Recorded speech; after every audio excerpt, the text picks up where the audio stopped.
Assalamualaikum warahmatullahi wabarakatuh. Waalaikumsalam. Alhamdulillahirrahmanirrahim. Nahmaduhu wa nasta'inuhu wa nastaghfiruh wa na'udzu billahi min syururi anfusina wa min sayyiati a'malina. May yahdihillahu fala mudhillalah wa may yudlil fala hadiyalah. Asyhadu an la ilaha illallah wa asyhadu anna Muhammadan abduhu wa rasuluh. Allahumma shalli ala Muhammad wa ala alihi wa ashabihi ajma'in, amma ba'du. Fa ya ayyuhalladzina amanu taqullaha haqqa tuqatih wa la tamutunna illa wa antum muslimun. Pertama dan utama, marilah kita panjatkan syukur kehadirat Allah Subhanahu wa Ta'ala atas segala limpahan nikmat-Nya. Maka pada kesempatan pagi hari ini kita bisa bertatap maya dalam keadaan sehat walafiat di tengah-tengah ujian yang masih Allah berikan kepada kita, tengah-tengah pandemi COVID-19.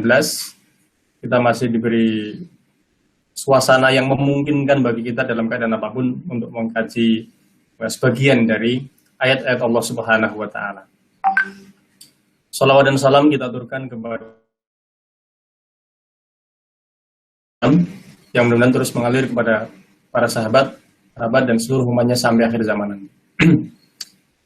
Fafilah rahimani wa rahimakumullah, pada kesempatan pagi hari ini panitia meminta saya untuk sharing diskusi dengan teman-teman satu persoalan tentang sains teknologi dalam perspektif Islam.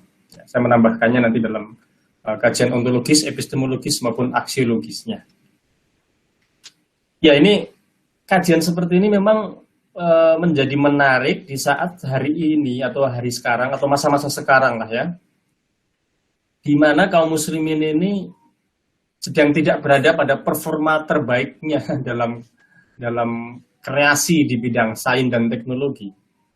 Ya, kita harus sangat mengakui bahwa kita sekarang sedang di bawah. Kalau roda itu terus berputar katanya, maka kaum muslimin sekarang memang posisinya sedang di bawah dalam konteks sumbangsihnya terhadap dunia dalam persoalan sains dan teknologi, dan juga mungkin persoalan-persoalan yang lain. Ya. Kita belum mampu betul-betul menampilkan Islam rahmatan lil alamin, menjadi rahmat bagi semesta. Karena kemudahan-kemudahan yang dinikmati oleh manusia di era sekarang lebih banyak itu diproduksi oleh entitas-entitas di luar Islam. Itu harus sangat kita akui dulu. Meskipun sebetulnya kalau kita melihat sejarah itu lebih ke belakang, kita juga pernah berada pada masa di puncak, masa kejayaan, di mana dunia itu di bawah sinar Islam,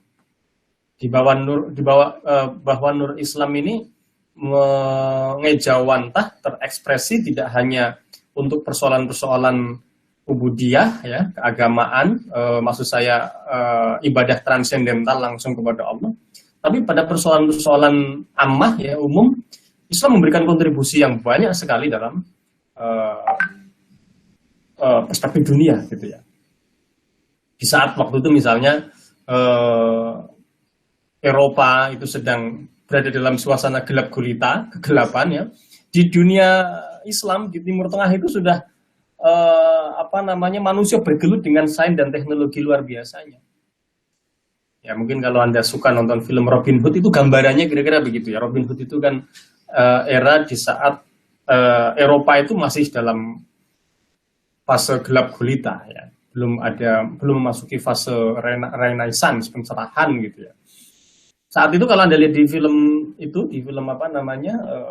Robin Hood itu, berbagai ilmu pengetahuan yang diserap oleh Eropa itu berasal dari kelompok Islam, ya. Ada seorang Muslim Afrika gitu ya, yang pernah saya tonton itu misalnya, dia yang memperkenalkan bagaimana cara melakukan usaha melahirkan bayi yang tidak normal misalnya gitu ya, mungkin lebih awal atau apa, itu dia bisa berperan sebagai dokter yang mampu mengatasi persoalan seperti itu. Dia juga yang memperkenalkan bubuk misiu, memperkenalkan bahan peledak sampai ke sana. Ini memang saat itu tergambarkan seperti itu. Ya, bayangkan saja ya, waktu di Timur Tengah itu orang sudah berjibaku dengan sinkos tangan, ya, itu di di Eropa itu mereka masih menganggap haram angka 0 gitu ya. Coba Anda perhatikan angka Romawi itu.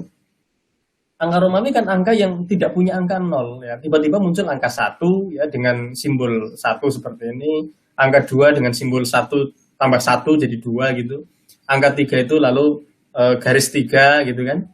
Angka 4 itu 5 kurang 1 jadi 5 V gitu, terus depannya huruf angka 1 gitu. Begitu seterusnya.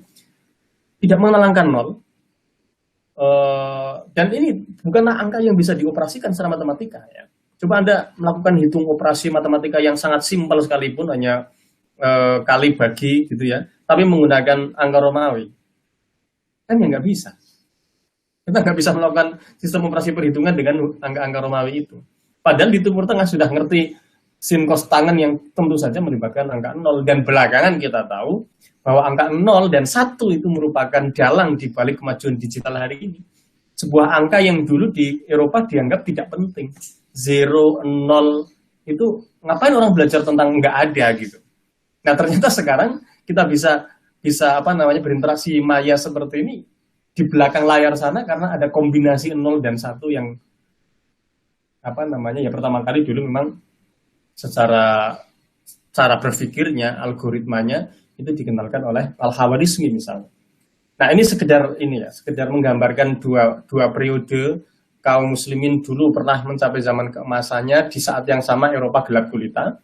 Maka sekarang sebaliknya ya, Eropa Barat ya yang mereka lalu menguasai Amerika, menguasai Australia, itu sedang berada pada masa keemasan ilmu pengetahuan dan teknologi mereka. Sementara kaum muslimin nyaris ya hanya riak-riak kecil saja, mungkin sekali dua kali kaum muslimin memberikan terobosan-terobosan.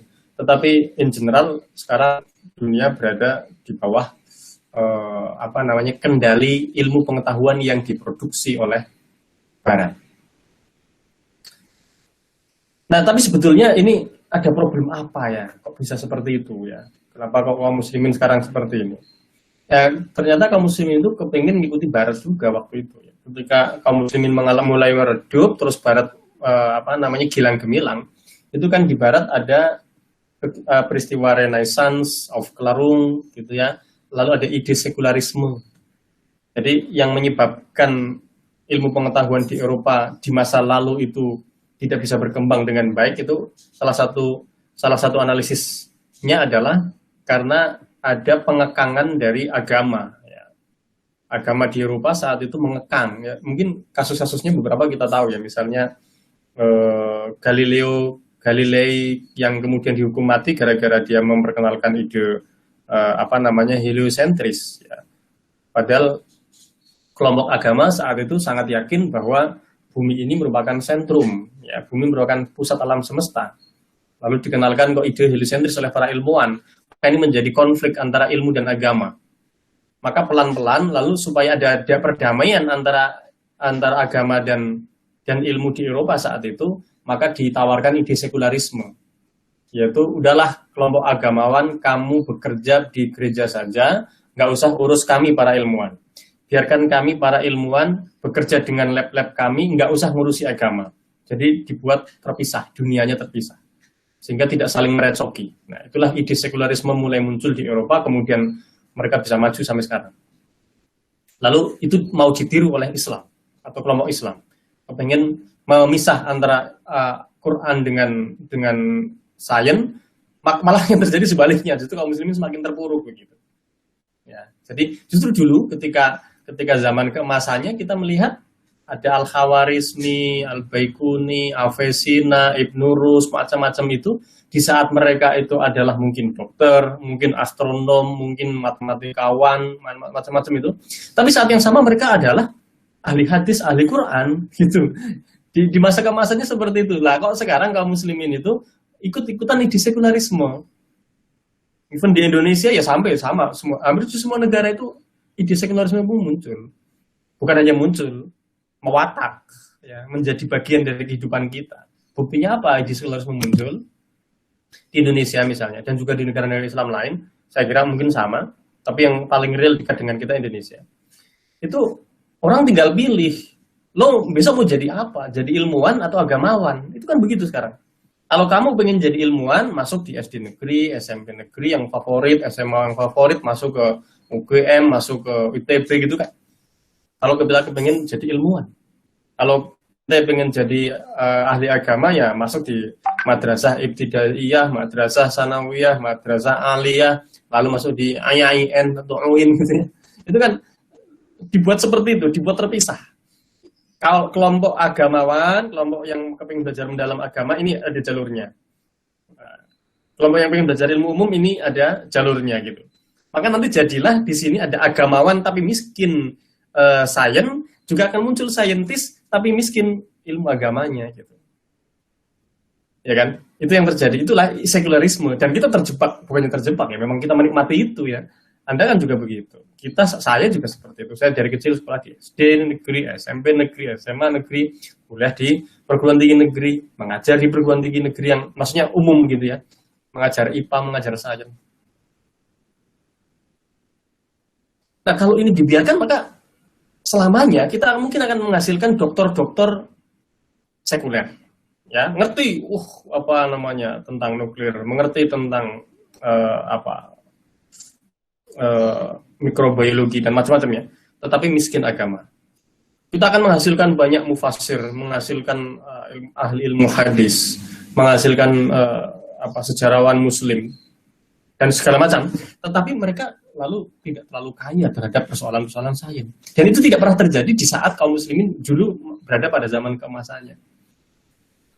Maka bersyukur kita yang mungkin saya, Anda juga kuliah di perguruan tinggi umum mulai tahun-tahun 90-an, itu di kampus mulai masuk dakwah kampus ya, mulai ada aktivitas dakwah kampus ya, ada lembaga dakwah kampus, ada SKI, ada kalau di UN ada UKKI, macam-macam ya.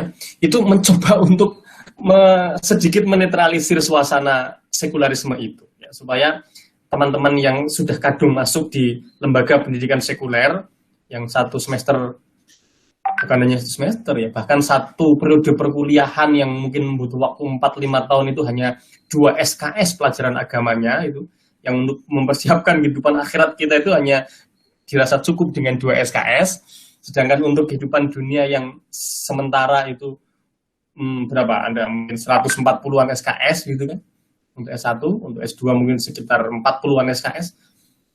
Itu kan bahkan di S2 Anda nggak mendapatkan materi agama gitu kan. Itu kan nggak mungkin kalau kita akan menjadi seorang individu muslim yang kafah kalau dengan cara seperti itu. Maka sejak itu tahun 90-an mulai bergerak itu agenda-agenda dakwah kampus untuk memberikan input persoalan-persoalan agama, fikroh-fikroh keagamaan kepada calon sarjana, calon master, calon doktor di bidang ilmu intelektual, ilmu umum gitu kira-kira.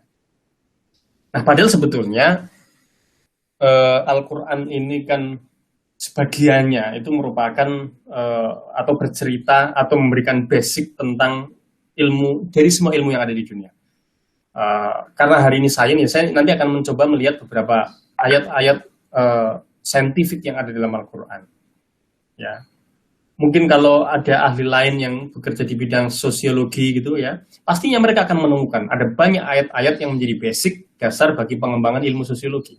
Bahkan Ibnu Khaldun sendiri mengatakan, bahkan Ibnu Khaldun ya, seorang sosiolog muslim itu dikatakan sebagai bapak sosiologi dunia. Dalam kedokteran Avicenna juga seperti itu posisinya. Al-Khawarizmi dalam dunia pemrograman adalah basicnya.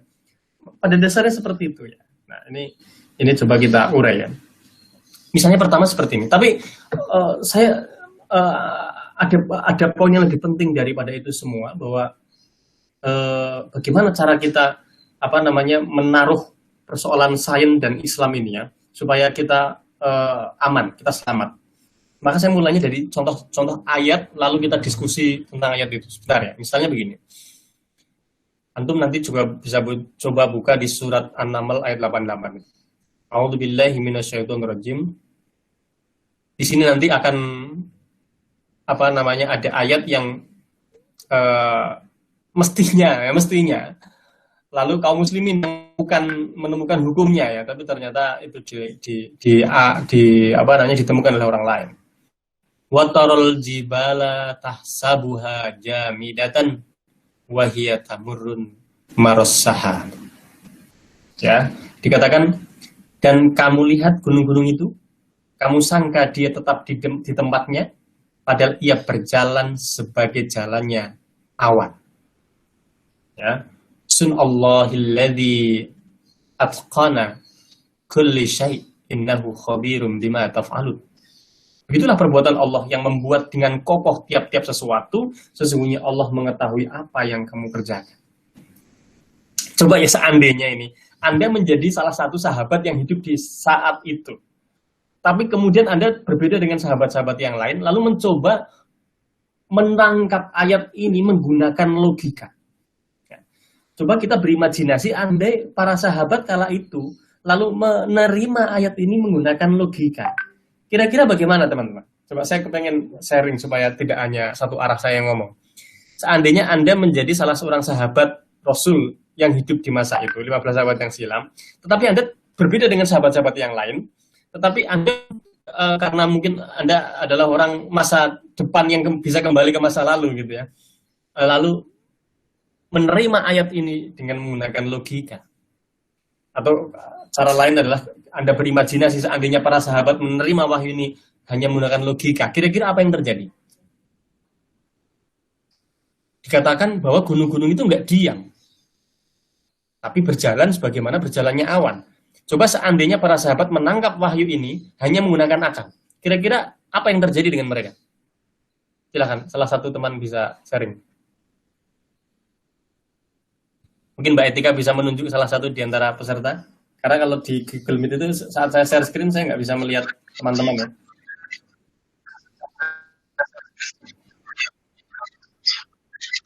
Oh, baik Pak. Ayo Mbak Mila atau Mbak Rianosa, siapa tahu ada ini. Ayo Mbak Mila atau Mbak Rianosa, siapa tahu. Silakan coba. Anda berimajinasi, seandainya Anda jadi sahabat, atau seandainya para sahabat menangkap ayat ini hanya menggunakan akal, kira-kira seperti apa yang terjadi? Nggak ada yang mau komentar. Coba, menurut kalian ya, mungkin ada yang pernah ke Mekah, pernah ke Madinah belum? Misalnya Anda melihat ada Jabal Nur nih, di sebuah tempat dari pengamatan kita. Jabal Rahmah itu yang paling terkenal juga mungkin. Gunung-gunung yang ada di sekitar Arab. Lalu para sahabat mendengar ayat itu di sekitar gunung itu. Lalu melihat gunung itu kan tadi pagi ya di titik itu, kemudian siang hari masih di tempat yang sama, dan mereka mungkin saat itu sedang sore hari menjumpai gunung juga di tempat yang sama. Padahal kata Quran, gunung-gunung itu berjalan sebagaimana jalannya awan. Kira-kira kalau mereka menggunakan akal saja ketika menangkap ayat ini, apa yang terjadi dengan mereka? Ya, akan kafir. Akan apa? Akan kafir, akan mengingkari. Kafir itu artinya menutupi kebenaran, mengingkari kebenaran ya. Karena kalau mereka hanya menggunakan akal mereka, yang dilihat oleh mereka dengan kemampuan akal yang ada dalam pikiran mereka saat itu, mereka lihat gunung itu tetap, gunung itu diam di tempat, nggak pernah jalan-jalan. Ya kan? Maka seandainya mereka menangkap ayat ini hanya menggunakan akal, pasti mereka akan kafir. Karena apa? Ilmu pengetahuan hari itu belum mampu menjangkau, memberi penjelasan tentang hakikat ayat ini. Ya kan? Ya, meskipun 15 abad berikutnya kita tahu bahwa karena struktur bumi kita kayak gini nih, di paling dalam itu ada kompornya, ya. Di atas kompor itu ada mantel yang itu bentuknya fluida, yang kalau kena panas itu dia bisa apa? Ngalir ke atas, mengikuti arus konveksi seperti itu. Kemudian lempeng bumi yang tempat kaki kita berpijak di atasnya, itu berada di atas fluida yang mengalir seperti ini. Ya, fluida yang naik turun seperti ini. Maka digambarkan lempeng bumi kita itu hanya seperti styrofoam yang ditaruh di atas permukaan air, di mana air itu dipanasi dari dalam. Jadi saat air mendidih, pasti styrofoamnya akan gerak kemana-mana, gitu kan. Jadi lempeng bumi kita, gunung-gunung itu tidak diam. Bahkan ada teori tentang continental drift, itu mengerikan sekali. Bahwa dulu asalnya Seluruh benua itu satu kesatuan. Ya, namanya Pangai, Pangaiai gitu namanya Pangai itu. Pangaya. Itu kira-kira jutaan tahun yang lalu, ratusan juta tahun yang lalu. Mereka dalam satu rangkaian gitu ya. Lalu kemudian pada fase waktu ratusan juta tahun berikutnya mulai bergerak ya. Ada bagian dari lempeng-lempeng benua itu yang naik ke atas membentuk Laurasia. Ada yang ke bawah lalu disebut sebagai Gondwana. Kemudian bergerak terus ya pada ratusan tahun berikutnya itu mulai terbentuk itu seperti yang sekarang kita kenal, ada Asia, Eropa, Amerika Utara, Amerika Selatan, Afrika, India, Australia, Antartika. Makin ke sini makin menjauh begitu. Artinya ya lempeng bumi kita itu nggak diam gitu. Dia bergerak. Makanya kapan-kapan terjadi gempa bumi, kapan-kapan terjadi tsunami itu karena efek dari pergerakan lempeng bumi. Dan ilmu seperti ini belum ada di zaman para sahabat. Tapi bukan berarti mereka terus, ini gimana ya Nabi? Masa engkau bilang bahwa Allah berfirman gunung-gunung itu berjalan laksana perjalanan awan. Padahal kita lihat gunung itu tetap di tempat dengan mata kita gitu ya. Anda melihat kalau di Jogja, arahkan pandangan ke utara lalu melihat Gunung Merapi. Kemarin sore kita lihat masih nongkrong di utara sana, ya kan? Kemudian pagi tadi kita melihat juga seperti itu, dan sekarang cek saja tetap di tempatnya. Ya, kalau dalam kacamata yang sempit memang seperti itu, tapi dalam rentang waktu yang panjang ternyata ini adalah bergerak. Dan setiap saat bumi kita itu aktif, bergerak terus-menerus. Ya, lempeng-lempeng bumi kita itu aktif. Tapi persoalannya, apakah para sahabat di zaman Nabi SAW harus menunggu temuan para geolog untuk mengimani Quran surat Al-An'am ayat 88? Kan enggak. Apapun ayat yang turun dari Rasulullah SAW sebagai firman Allah, even akal mereka belum mampu menjangkau, mereka tetap sami'na wa ata'na. Itu pelajaran pertama yang harus Anda pegang. Bahwa mungkin saat Anda membaca Al-Quran, Anda menemukan ayat-ayat yang secara saintifik belum ada temuannya. Dan sebetulnya dari situlah seharusnya kita bergerak gitu ya, untuk menggali rahasianya. Tapi kalaupun kita tidak ada gerakan untuk menggali rahasia, minimal kita tidak boleh lalu kafir terhadap ayat seperti itu. Karena mungkin jangkauan ilmu manusia itu yang belum sampai. Ilmunya belum sampai. Belum waktunya ilmu itu terbongkar oleh manusia. Seperti tadi, seperti kasus gunung berjalan, 15 abad yang silam merupakan kegaiban, merupakan barang yang belum bisa dibuktikan. Tapi mereka tetap samina wa ta'na. Karena ini firman Allah. Karena firman Allah pasti benar. Meskipun mereka belum melihat kebenarannya saat itu. Ya kan? Tapi ternyata itu kemudian oleh waktu, ya perjalanan waktu membuktikan kebenaran ayat ini. Gitu. Sehingga sekali lagi, kalau dalam hubungan antara sains dan Al-Quran, mana yang didahulukan? Ya tetap Al-Quran. Gitu ya. Jadi temuan sains itu adalah tambahan keimanan. Ya. Untuk menambah keimanan. Bukan ayat utama. Itu ayat Allah, tetapi bukan ayat utama, karena ayat utamanya tetap Al-Quran, karena mungkin saja ayat utama yang itu adalah Al-Quran, ada beberapa di antaranya yang oleh manusia belum bisa digali rahasia. Sehingga manusia belum bisa apa? Belum bisa melihatnya secara saintifik mungkin begitu.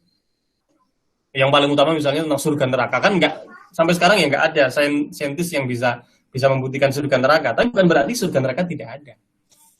Kan gitu. Ya, ini contoh yang pertama. Yang kedua misalnya, Anda buka surat Al-Anbiya ayat 30. Di ayat ini ada dua problem sains yang terangkat. Ya. Awalam yaralladzina kafaru annas samawati wal arda kanata ratqan fafataqnahuma waja'alna minal ma'i kullu syai'in hayyin. afala yu'minun. Ada dua ayat saintifik yang muncul ya.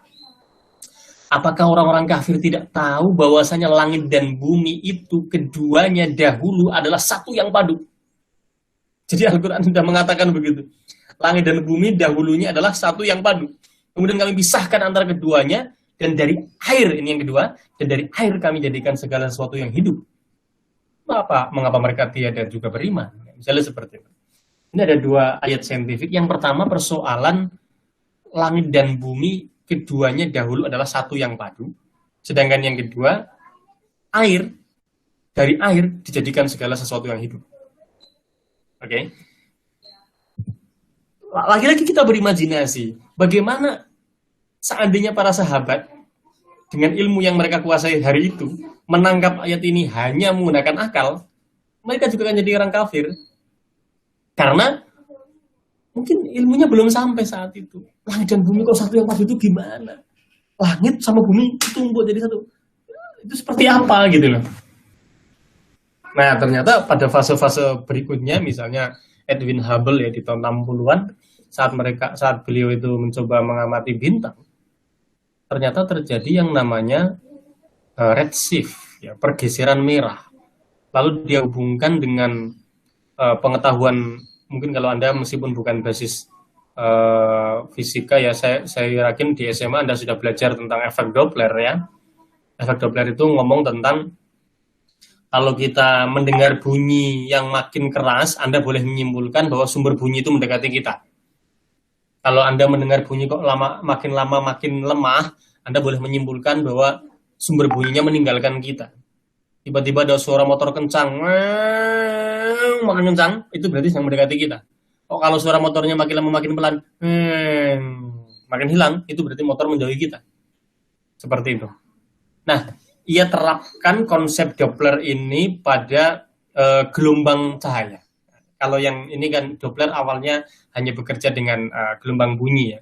Sekarang oleh Hubble itu diterapkan pada gelombang cahaya. Sama-sama gelombang sehingga bisa dianalogikan sebagai makhluk yang sama.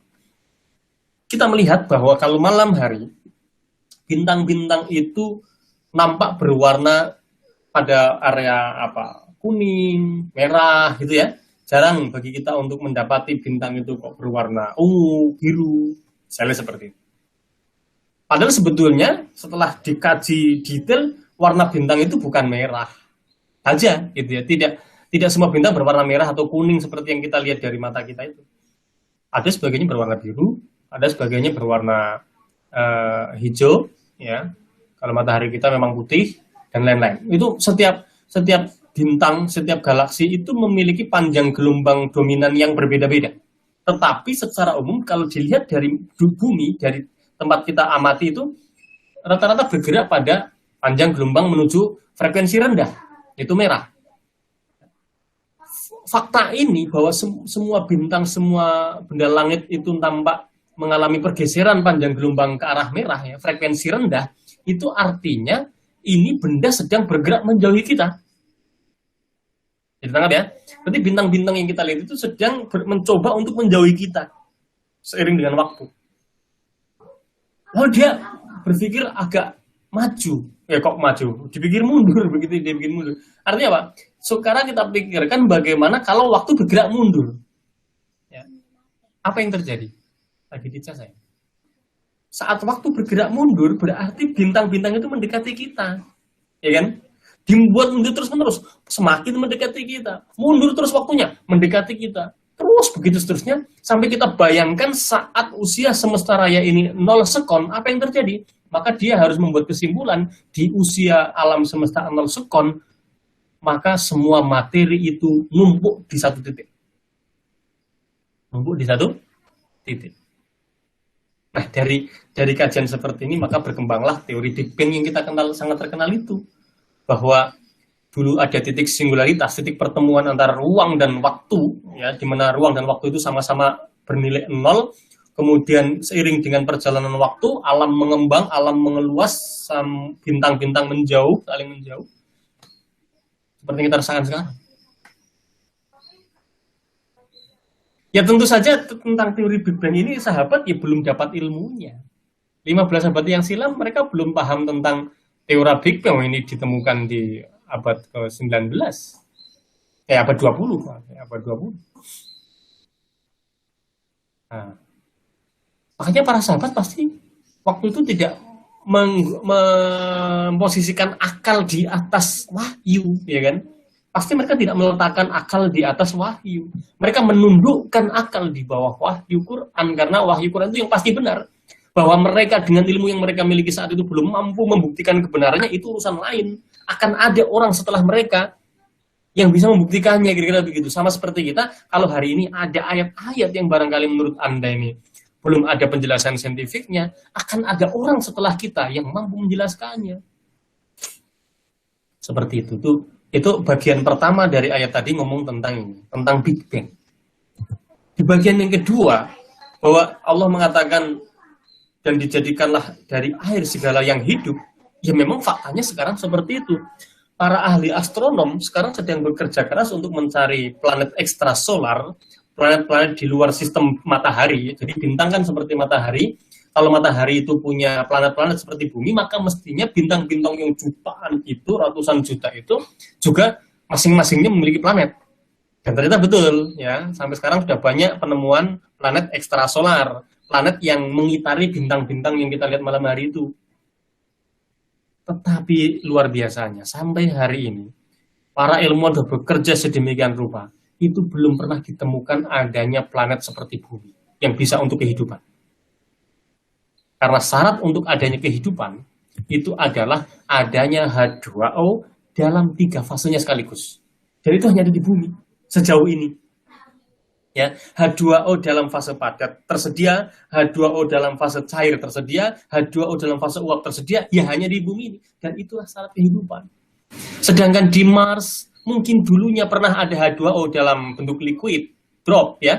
Tapi sekarang faktanya ya hanya es begitu. Di kutub-kutubnya itu memang ada es. Tapi Anda nggak bisa hidup dengan es. Anda butuh air dalam bentuk drop, liquid, juga dalam bentuk uap.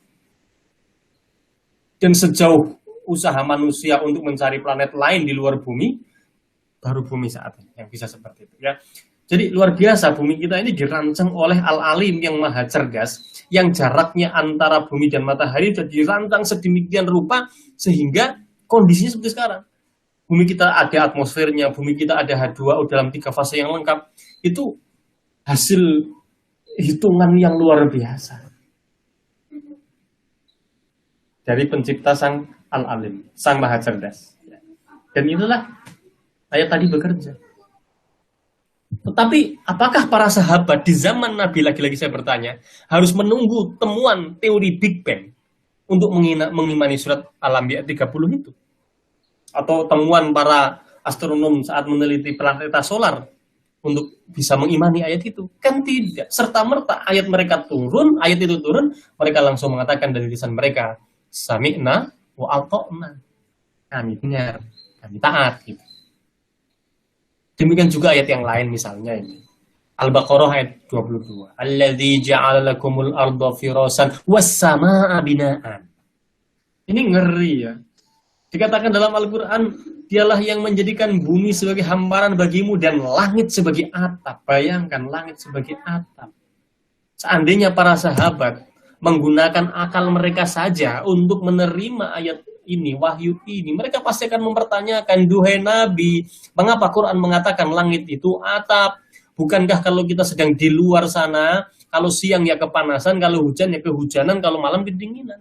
Mana langit itu atap, gitu kan?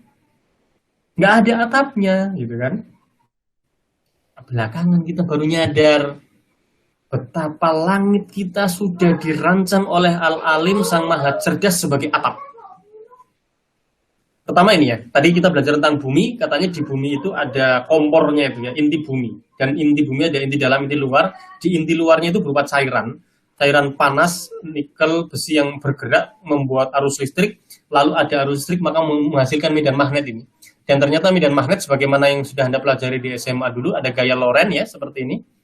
Itu dia mampu menangkal partikel bermuatan. Jadi begini teman-teman, setiap saat, setiap detik, matahari kita itu melepas jutaan, mungkin ordernya bukan jutaan ton ya, lebih dari itu. Pokoknya banyak sekali partikel bermuatan listrik dari matahari yang bergerak siap hanguskan bumi, membakar bumi gitu. Tapi luar biasa, subhanallah, Allahu Akbar. Allah telah merancang sistem namanya medan magnet bumi ini, yang ketika ada partikel bermuatan dari matahari datang pada arah jempol saya, di tengah jalan ketemu dengan medan magnet pada arah telunjuk saya, maka kata Lorentz, partikel ini tidak bisa lanjut perjalanan, dia akan ditendang ke arah samping sana, sehingga dia nggak pernah masuk ke permukaan bumi. Ya, saya kira ini hukum ini sudah Anda pelajari sejak SMP mungkin atau SMA.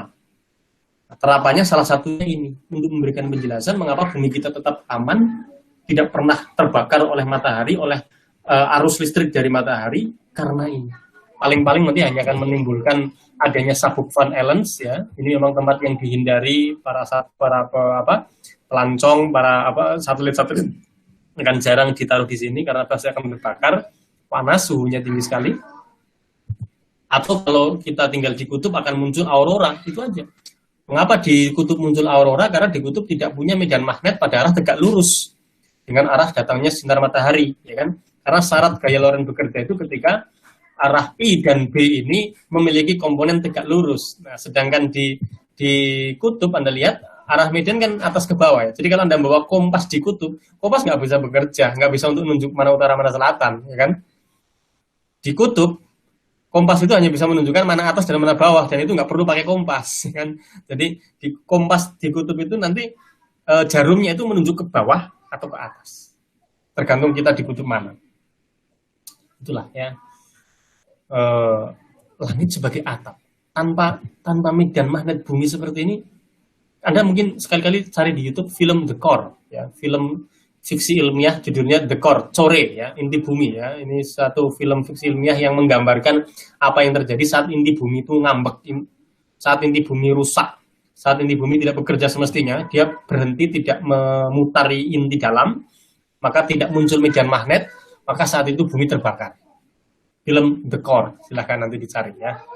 Di YouTube ada. Meskipun sepertinya potongan-potongan, tapi Anda telaten aja, tiap potongan ditonton. The Core, Core. Atau analisis yang lain, sistem atmosfer di langit kita ini juga pada dasarnya merupakan atap, ya kan? Setiap saat, setiap detik itu ada jutaan bebatuan luar angkasa yang masuk terkena tarikan gravitasi bumi.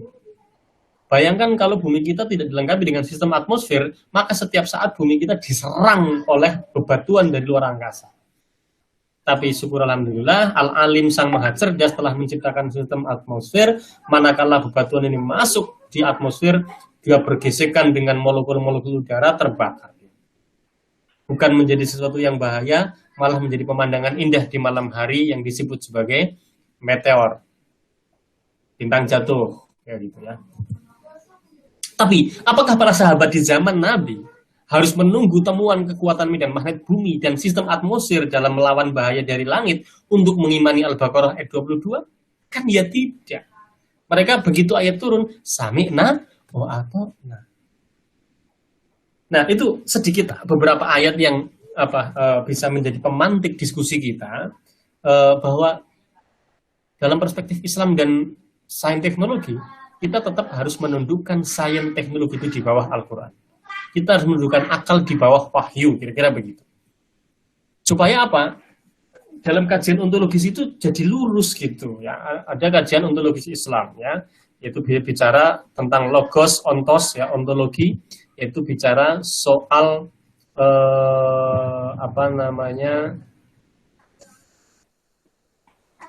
hakikat ya. Hakikat ilmu Islam itu yang seperti apa? Hakikat dari segala sesuatu itu seperti apa? Kalau dalam konteks ilmu dan Islam, itu hakikatnya seperti apa? Ada beberapa problem ontologis, bahwa masalah ontologi ini berpengaruh terhadap asumsi dasar atas objek material kajian keislaman kita seperti apa, lalu apa yang terjadi, apa yang menjadi objek material kajian Islam, dan yang utama ini. Lalu jika teks wahyu yang menjadi sumber pengetahuan, ya, kalau kita meletakkan wahyu sebagai sumber utama pengetahuan, maka objek material diasumsikan sebagai ada secara fisik, dalam kitabah ya, tapi bersifat transenden. Atau cara berpikir yang kedua, jika sumber pengetahuan adalah realitas makro atau mikrokosmos, maka objek material kajian keislaman juga diasumsikan sebagai ada secara empirik sensual tapi bersifat imanen. Dua-duanya itu bisa mengarah kepada ide sekularisme. Ya, cara pandang yang pertama maupun kedua itu sama-sama mengarahkan kepada sekularisme. Apa itu misalnya? Kalau kita mengikuti cara pandang pertama bahwa kita belajar hanya dari Al-Quran saja, ya, segala sesuatu lihat di Quran ini kayak apa? Ini berpotensi pada pengabaian realitas empirik, ya, baik soal alam maupun sosial. Atau cara yang kedua, ya, ketika kita tadi bilangnya yang menjadi sumber pengetahuan adalah alam, makro, mikrokosmos, ya, maka yang terjadi apa? Cara pandang yang kedua seperti ini akan berpotensi mengabaikan wahyu, akan mengabaikan Quran gitu. Ini dua-duanya nggak benar gitu. Dua-duanya bisa mengarahkan kita pada ide sekularisme. Jadi orang yang hanya belajar agama saja itu juga sekuler, guys. Jadi orang sekuler bukan hanya orang yang hanya belajar ilmu umum saja. Orang yang hanya belajar agama itu juga sekuler karena dia telah terpisah dari kehidupan alamnya, dari kehidupan sosialnya, gitu loh. Paham ya maksudnya ya? Jadi ide sekuler itu di Eropa, kamu yang agamawan, ayo belajar agama saja, itu sekuler. Kami yang ilmuwan, biarkan kami bekerja di aras kami, ilmu pengetahuan tentang alam saja, itu sekuler. Jadi sekuler itu ada dua sisi. Orang yang hanya belajar ilmu umum saja ya sekuler, orang yang belajar ilmu agama saja ya sekuler. Ini sama-sama tidak menguntungkan. Ini yang dibuat oleh Al-Ghazali misalnya ya, bahwa pada akhirnya orang betul-betul mengalami sekularisasi karena kita sudah berpikir bahwa ilmu itu ada dua bagian, yaitu ilmu, orang mengatakan ilmu intelektual kalau dalam bahasanya Ghazali, atau kita sekarang mengatakan ilmu umum, dan satunya ilmu agama atau ilmu Islam misalnya. Nah, kita sudah dipetakan dengan cara seperti ini. Ya, terpecah jadi dua aras ilmu itu.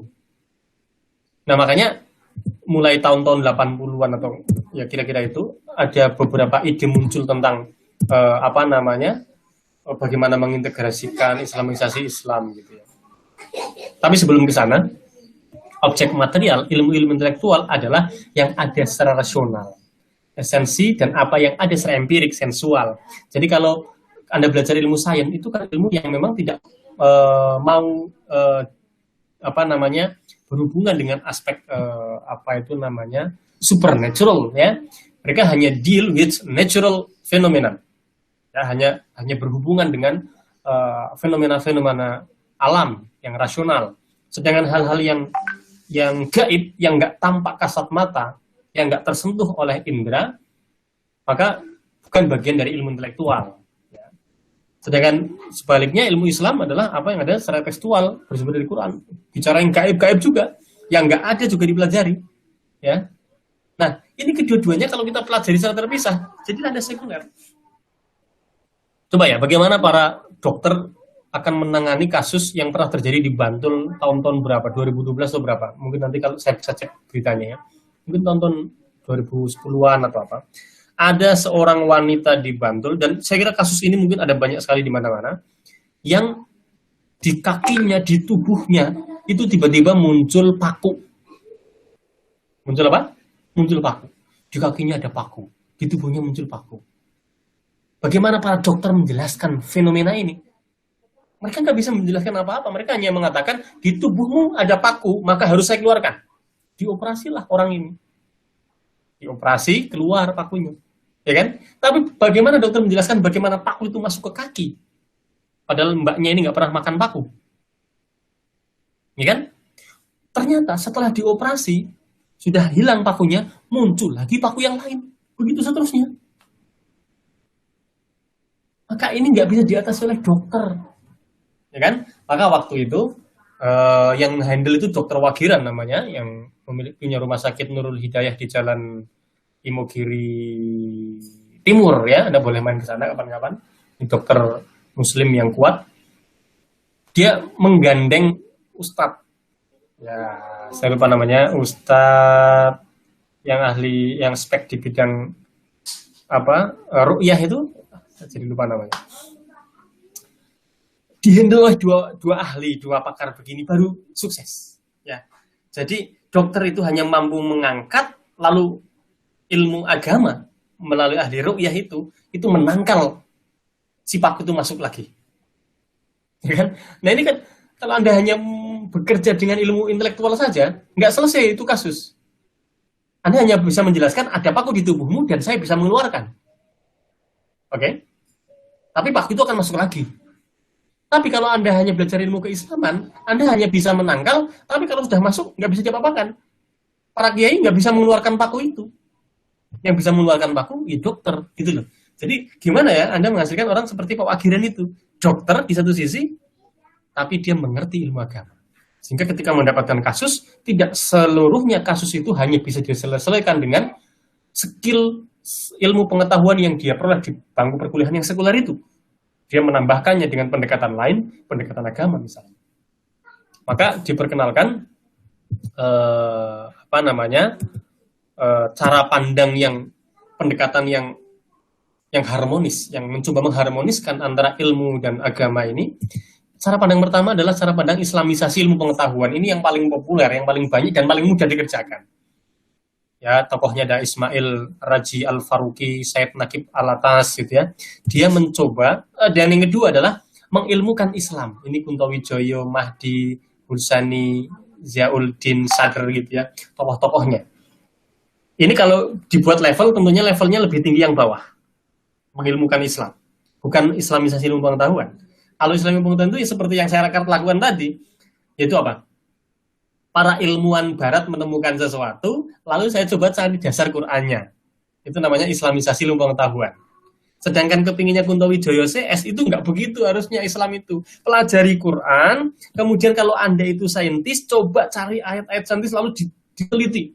Lalu dapat hukum baru. Kalau Anda dokter, coba cari ayat-ayat tentang dokter, kemudian diteliti, dapat ilmu baru. Maunya begitu.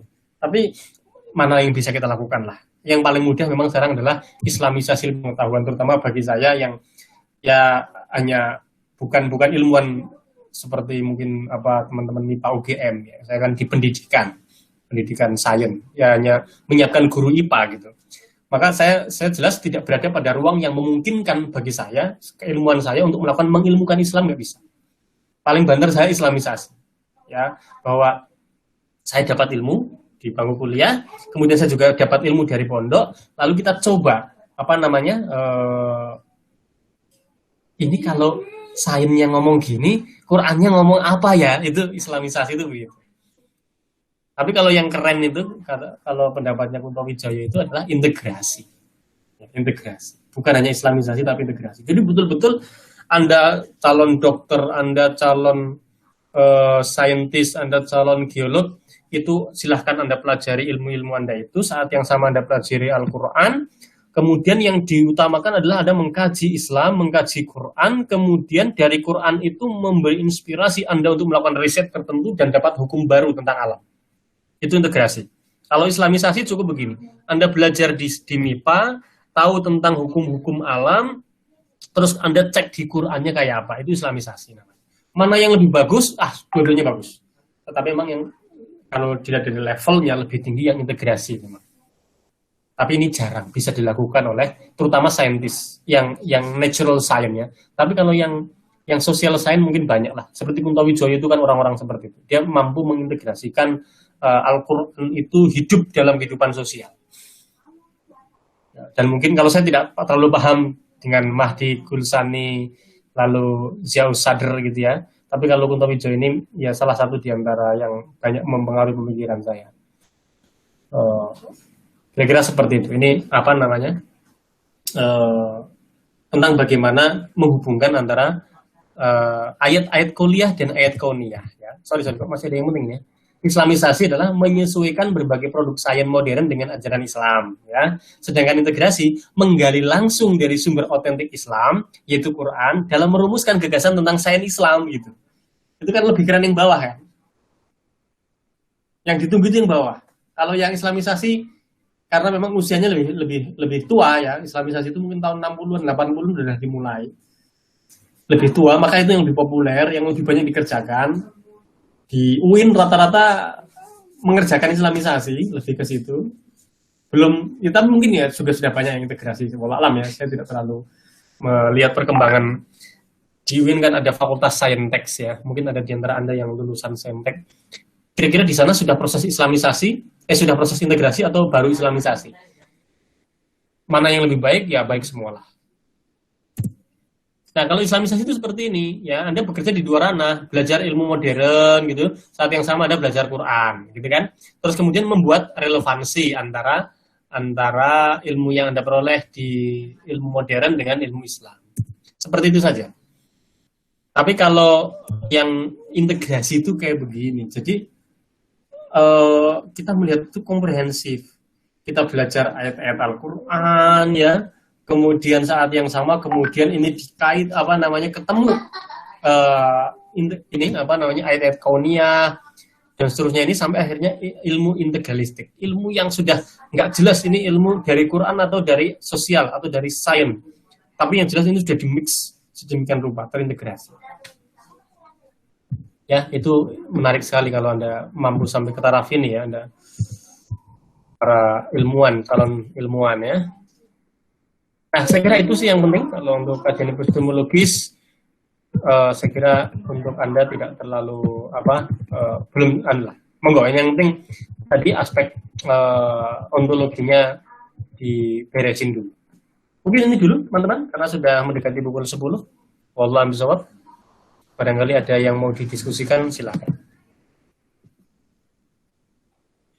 Terima kasih kepada Bapak Ustadz Sabar, Masya Allah sekali ya. Berarti kita tuh harus antara ilmu agama dan ilmu umum itu harus seimbang seperti itu ya kurang lebih. Ayo teman-teman, siapa tahu ada yang ingin bertanya bisa langsung raise hand dan bertanya langsung atau via chat. Monggo dipersilahkan.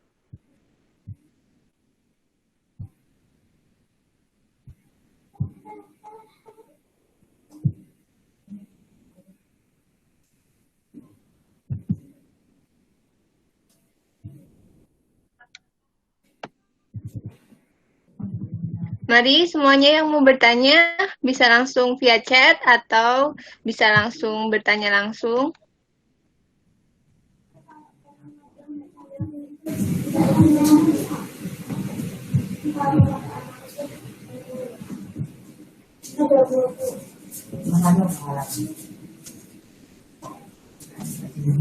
Mungkin tidak ada, berarti dicukupkan. Mungkin menunggu yang lain bertanya, saya ingin bertanya Pak, mewakili teman-teman mungkin ya. Bagaimana caranya Bapak mensinkronkan antara ilmu agama dan ilmu umum gitu Pak? Karena kan kadang kita untuk memahami apa yang kita pelajari terus dikaitkan ke Al-Quran kan agak susah kalau tidak mengetahui tafsirnya. Ya, otomatis katakanlah kita menggunakan paham Islamisasi dulu ya, yang paling simpel ya. Otomatis Anda harus belajar dua-duanya. Anda sekarang belajar di MIPA, belajar di humaniora, belajar di fisipol, di kedokteran, di teknik, silahkan Anda pelajari itu. Tapi saat yang sama Anda harus belajar agama. Itu syarat pertama mutlaknya. Anda harus belajar agama. Anda harus belajar Al-Quran, ada gurunya. Ya, Anda harus belajar hadis, ada gurunya. Yang paling aman memang di pondok sebetulnya ya. Kalau situasi normal kan banyak pondok-pondok pesantren mahasiswa itu. Manfaatkan saja itu. Nah, begitu Anda bisa belajar bersama-sama, meskipun terpisah, tapi kan pelan-pelan Anda akan tahu itu. Bahwa di ilmu umum ada fakta atau ada teori, ada konsep, prinsip ngomong kayak gini nih. Terus kalau kajian saya di pondok tentang Quran, tentang hadis, katanya begini nih, ya kan? Lalu kita coba sebagai orang dewasa, manusia dewasa, coba dikonekkan antara dua sumber ilmu ini, diharmonisasikan, gitu kan? Mungkin ada yang saling mensupport, mungkin ada yang tidak berhubungan, mungkin ada yang saling bertolak belakang. Mungkin sekali itu terjadi, ya. Lalu bagaimana cara kita merespon terhadap kemungkinan-kemungkinan itu? Kalau yang saling support nggak ada masalah ya. Big Bang ada teorinya, Alam-Biak 30. Teori Big Bang ada ayatnya. Teori langit atap ada teorinya, ada penjelasan saintifiknya. Tapi mungkin saja Anda akan menemukan teori ilmuwan yang tidak sesuai atau tidak relevan, bahkan bertentangan dengan Al-Quran. Maka saat itu Anda harus memilih Al-Quran yang didahulukan kebenarannya. Ya, Anda sekedar mempelajari itu sudah tahu saja. Oh gitu toh, menurut orang Barat gini toh, misalnya tentang evolusi ya.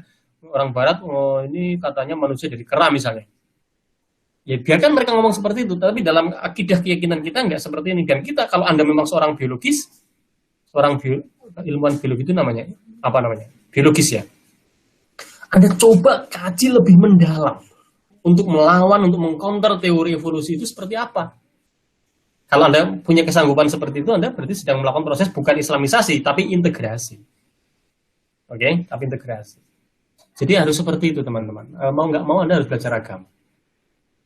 Belajar agama ini cukup serius, makin lama makin banyak ayat yang Anda kuasai, makin banyak hadis yang Anda mengerti, tafsirnya seperti apa menurut para ulama, kemudian Anda pikirkan tentang bagaimana saintis ilmuwan barat ngomong, mungkin ada yang sesuai, ada yang tidak sesuai, Anda harus bersikap terhadap itu. Wah, Masya Allah sekali ya. Terus ini berikutnya, tadi sepertinya udah disinggung juga ya Pak, yang terkait masih adanya teori evolusi. Bagaimana sikap seorang muslimah seperti itu, Pak? Karena kan kita masih pakai teori itu. Kemudian ada lagi yang bertanya, bisakah seseorang itu tidak percaya Tuhan karena terlalu banyak belajar teknologi atau sains? Atau malah yang banyak terjadi adalah orang bisa percaya Tuhan saat mempelajari ilmu atau sains, seperti itu, Pak. Monggo, Pak. Itu sangat tergantung dengan, saya nomor 2 dulu ya. Sangat tergantung hidayah tentang orang itu semakin Islam atau semakin kafir, itu sangat tergantung hidayah karena masing-masing ada contohnya ya. Hawking misalnya, dia orang terhebat di masa ini, salah satu yang terhebat dalam kajian fisika teori. Dia ateis, dia sangat tidak percaya ada Tuhan, bahkan kalau Tuhan itu ada, dia menganggap Tuhan itu tidak adil karena membuat dia cacat, membuat dia lumpuh, nggak bisa ngapa-ngapa ya kan. Dia tidak percaya dengan kehidupan setelah mati. Dia sangat percaya tentang alam bisa dikontrol semuanya dengan ilmu pengetahuan dan seterusnya.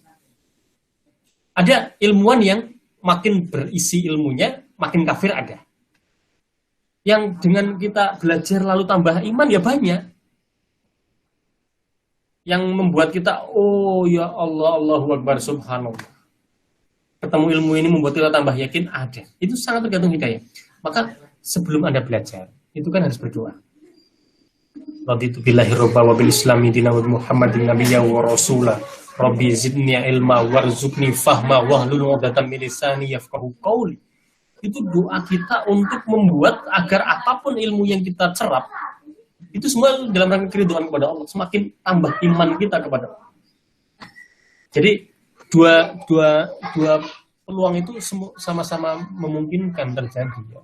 Semakin berilmu, semakin ateis bisa, semakin teis juga bisa. Masing-masing ada contohnya. Tapi sifat dasar ilmu barat itu adalah ateis. Ya, sifat dasar ilmu barat itu memisahkan, atau sekuler minimalnya, sifat dasar ilmu barat itu sekuler atau memisah antara agama dengan ilmu. Tentang teori-teori yang tidak sesuai dengan Al-Quran yang masih diajarkan, ya nggak apa-apa. Biarin aja diajarkan. Syukur-syukur Anda suatu saat, kalau yang ahli biologi bisa menemukan teori baru. Karena memang dalam dunia ilmu pengetahuan mau nggak mau begitu. Di dunia saintifik, di dunia sains itu, Anda ngomong apapun, asal Anda mampu menunjukkan bukti-bukti yang meyakinkan, maka orang harus percaya. Dan sebelum ada orang lain yang membantah Anda dengan bukti-bukti baru, maka ilmu lama tetap dipakai. Kan gitu ya. Meskipun sebenarnya teori evolusi itu tidak sepenuhnya bermasalah ya. Karena saya bukan orang biologi, tapi ya sempat belajar ya. Ada teori evolusi itu macam-macam. Ada yang teori evolusi itu lebih ke seleksi alam. Artinya hanya makhluk yang punya kemampuan untuk bertahan terhadap alam itu yang bisa hidup sampai sekarang gitu. Bukan karena ada perubahan fisik ya, seperti jerapah ya. Mengapa dulu ditemukan ada fosil jerapah pendek Terus sekarang yang kita lihat sekarang yang ada adalah jerapah itu panjang lehernya. Kalau menurut teori evolusi yang lebih Islami, kalau saya bilang itu yang lebih teis, itu adalah itu dari hasil seleksi alam. Ya, apa itu? Bahwa dulu ada dua tipe jerapah. Yang leher pendek ada, leher panjang ada. Lalu dalam persaingan merebut makanan, maka leher panjang lebih adaptif, sehingga yang leher pendek musnah gitu. Tapi pendapat lain yang mengatakan dulu leher jerapah itu pendek, tapi karena makannya tinggi-tinggi lalu modot-modot lehernya dipanjang gitu kan. Nah, sebenarnya di dalam teori evolusi sendiri juga apa namanya ada banyak diskusi, ada banyak diskursus ya. Silahkan yang kita ajarkan yang kepada anak-anak kalau Anda jadi guru gitu menurut saya yang sesuai gitu. Kalaupun ada yang nggak sesuai, Anda mengatakan ini seragama ini nggak sesuai gitu.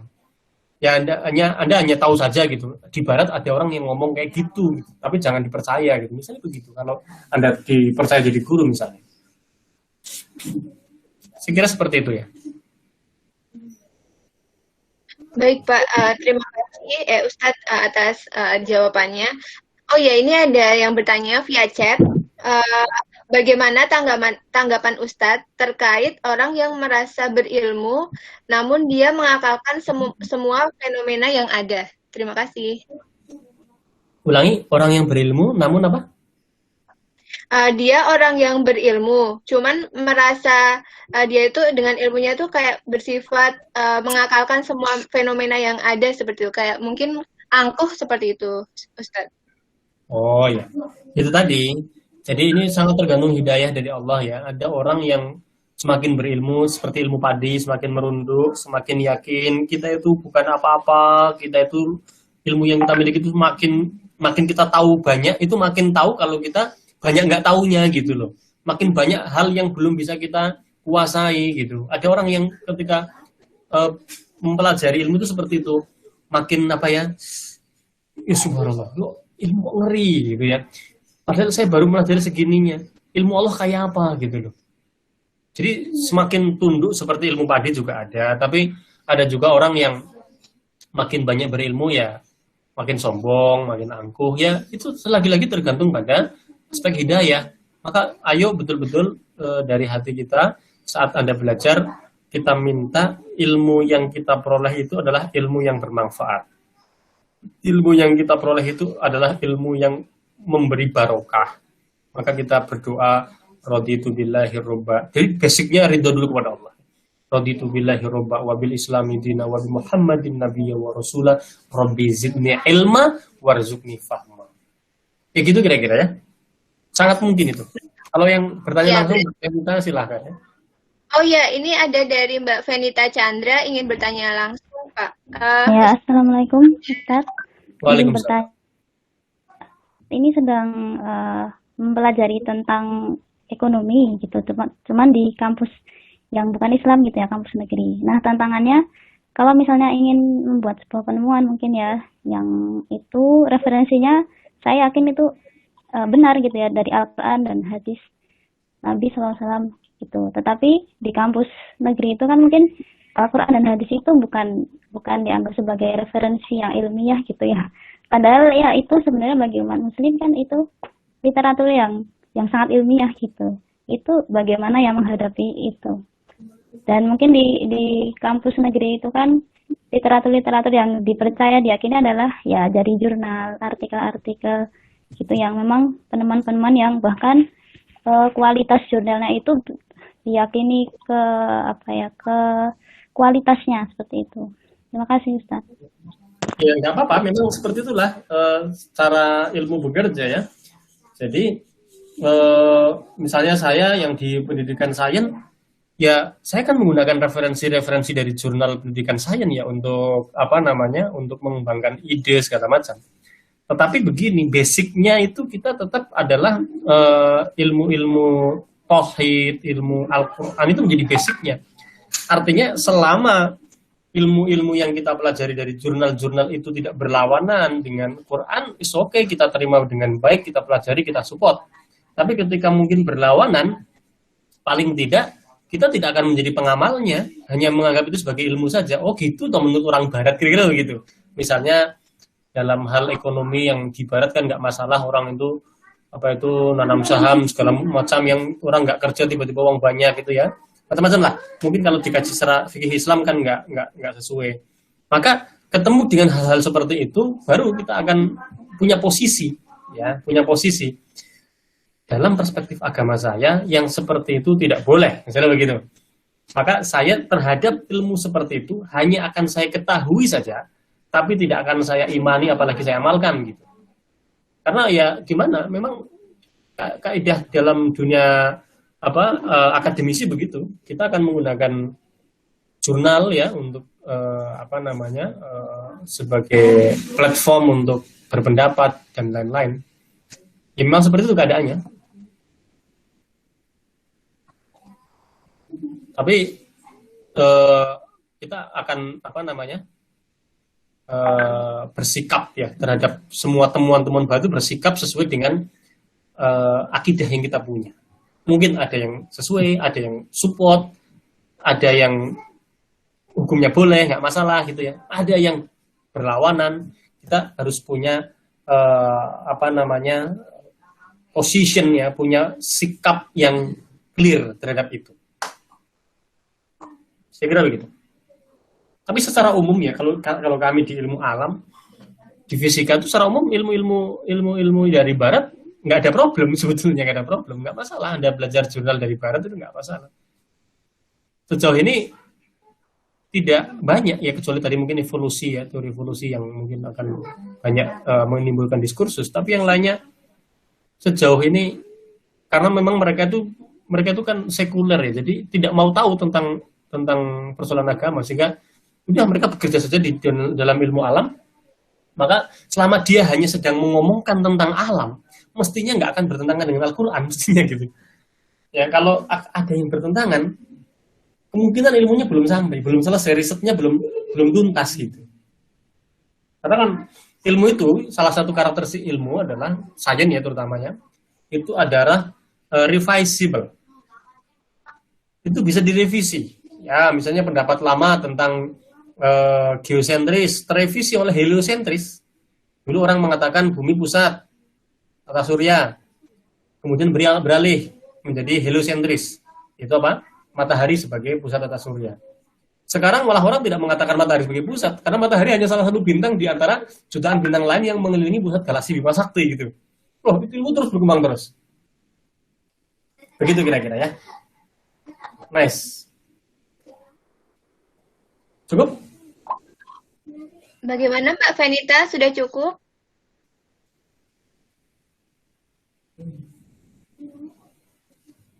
Izin bertanya lagi boleh Ustaz?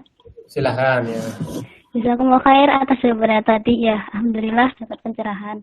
Kemudian sebenarnya cukup sulit ya Ustaz mencari guru yang bisa mengajarkan Al-Quran itu, yang kemudian bisa menjelaskan oh sains itu seperti ini yang sumbernya dari Al-Quran gitu. Selama ini yang saya temui ya guru-guru Quran yang mengajarkan membaca, kemudian menghafal dan tafsir gitu. Tetapi tafsir yang mungkin sekarang kita kenal itu kan ulama-ulama yang ulama-ulama belakang udah lama kayak gitu ya Ustaz gitu. Dan kalau baca tafsir itu syarahnya ya ke kronologi kisah, kemudian hukum-hukum gitu. Terus gimana akhirnya bisa memunculkan ide penemuan gitu.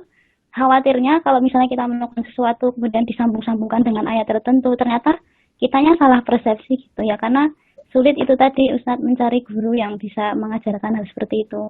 Walaupun saya pernah menemukan satu dosen gitu yang ada di ilmu biomedik ya, beliau bisa menemukan sebuah rumus gitu yang bisa mendeteksi kanker yang selama ini itu belum ada pendeteksi kanker, dan itu semuanya itu beliau terinspirasi dari Al-Quran. Kalau kita baca ayatnya itu kayaknya ini dari mana rumusnya kok bisa kayak gini gitu, tapi beliau itu terinspirasi dari surat Al-Hujurat gitu. Tapi kita tuh nggak nyambung kok bisa seperti itu gitu loh Ustaz. Terima kasih. Ya itu butuh intuisi saintifik namanya ya, butuh feeling saintifik, dan itu seiring dengan kesediaan kita untuk mau belajar terus-menerus. Bahwa Anda sekarang mencari guru ngaji yang bisa menafsirkan Quran berdasarkan ilmu sains, ya nyaris tidak ada. Karena rata-rata pengajar tafsir Quran kan merupakan produk dari ide sekularisme itu, ya kan? Yang hanya belajar Quran sejak dulu gitu, nggak belajar sains, nggak ngerti mereka. Maka yang akan mencoba mengurai itu kita gitu. Maka kita tadi harus belajar dua sisi. Anda belajar di kampus Anda, oke, jret gitu. Saat yang sama, seandainya mungkin Anda pondok gitu ya. Itu paling ideal. Mondok dan kuliah itu lama-lama akan ketemu itu. Lama-lama akan ketemu. Kalau nggak bisa mondok ya paling nggak harus sering ikut pengajian. Ya kan? Kalau sering ikut pengajian susah ya baca, tapi itu susah ya. Paling bagus ya ada orangnya di gurunya gitu. Lalu Anda mencoba menghubungkan. Itu cara pertama. Cara yang kedua, Anda cari buku-buku yang ditulis oleh orang-orang yang memiliki usaha yang sama seperti kita. Alhamdulillah kalau di bidang sains cukup banyak ya.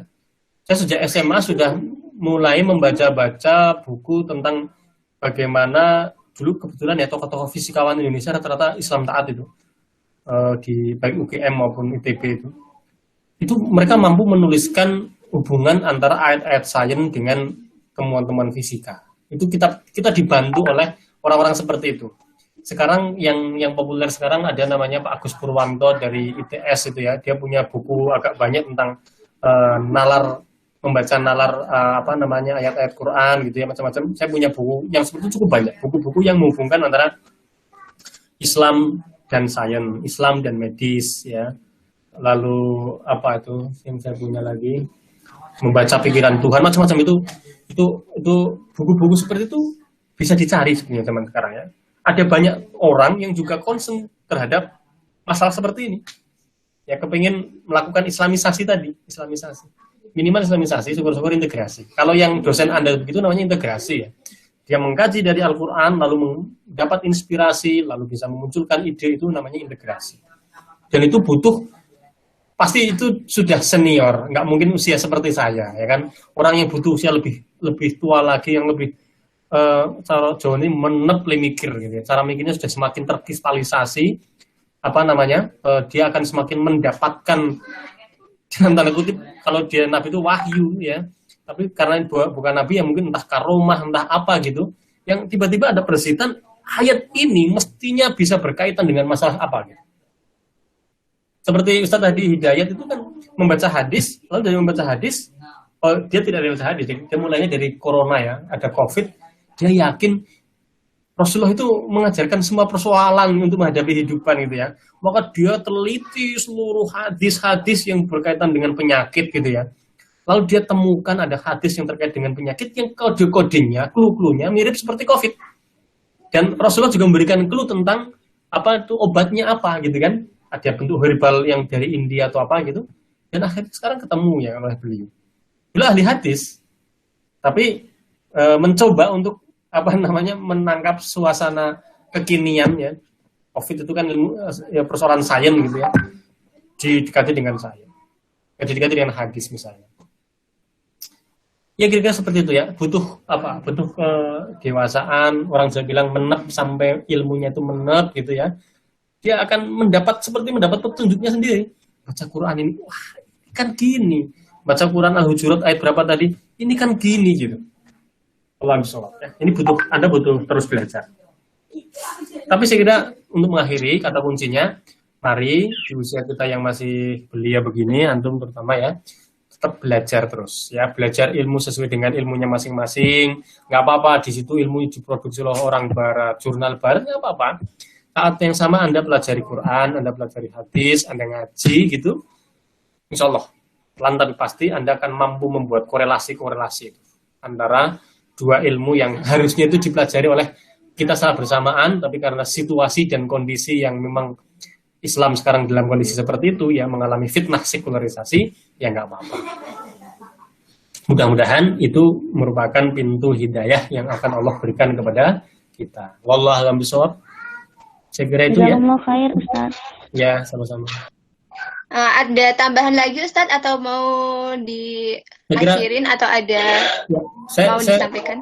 Saya cukupkan seperti ini saja yang bisa saya sampaikan. Intinya bagaimanapun kita belajar ilmu umum, tetap kita taruh akal di bawah wahyu. Kita tetap taruh ilmu intelektual di bawah ilmu Al-Quran. Jadi kalau Anda menjumpai temuan-temuan ilmu sains, baik natural science maupun social science yang tidak bersesuaian dengan Al-Quran, maka tetap kita imani Al-Quran. Mungkin hari ini belum ditemukan kebenarannya secara saintifik, tapi akan ditemukan oleh generasi setelah kita. Assalamualaikum warahmatullahi wabarakatuh. Assalamualaikum warahmatullahi wabarakatuh. Terima kasih sudah menonton video ini ya. Jangan lupa untuk like dan subscribe channel ini, serta follow juga akun Instagram kami di @solehah.bersamamu. Sampai jumpa lagi.